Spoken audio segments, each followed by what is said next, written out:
After a 6-month-long ordeal in a tiny jail cell in Togo, Merchant Navy officer Captain Sunil James finally returned home to Mumbai on Friday. James was languishing in a jail in Togo in West Africa and was released only on Thursday. His family was anxiously waiting for his release so he could return home to conduct the last rites of his 11-month-old son Vivan, who died on the 2nd of this month of septicemia. Captain James spoke to NDTV about his ordeal in Togo and how helpless he felt as a father in such a situation.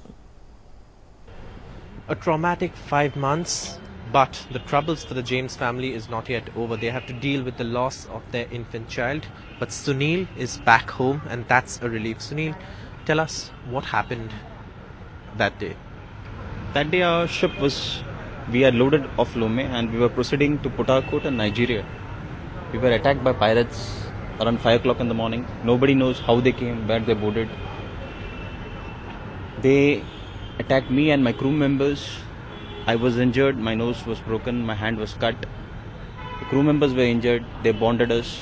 They had cable tacks to bond us and they took us down. They were in control of the ship for 1 day. After 24 hours, more than 24 hours, they took all our personal belongings, our laptops, our jewelry, our personal effects, and then they abandoned the ship.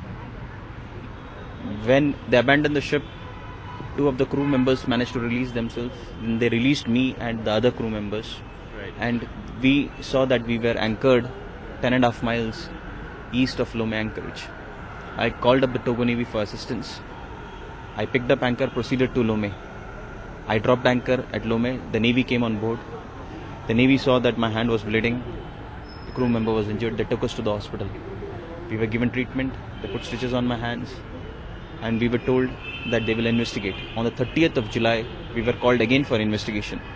And from that day onwards, the investigations continued till then. And you were in jail then?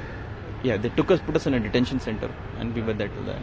When did you get to know about Vivan? How difficult was it, given that you were already going through this traumatic time in prison? See, I believe that any father in such a situation is very helpless, because even though you think that you can do anything for your son, you are in a situation where you can't do anything. And that is very traumatic and tragic. Because the thing was, I was sitting there and just praying to God that do something so that at least He can save my son. Now that you're back and now that you have to deal with this trouble, deal with this difficult situation of, having to actually face life without your infant son, how have you planned life ahead? Right now the plan is to put our lives back on track, because I always feel in the future thinking about your past is not going to help us anyways. So me, my wife, our families have decided that we'll put our lives back on track as soon as possible, get on with our jobs and look for the future.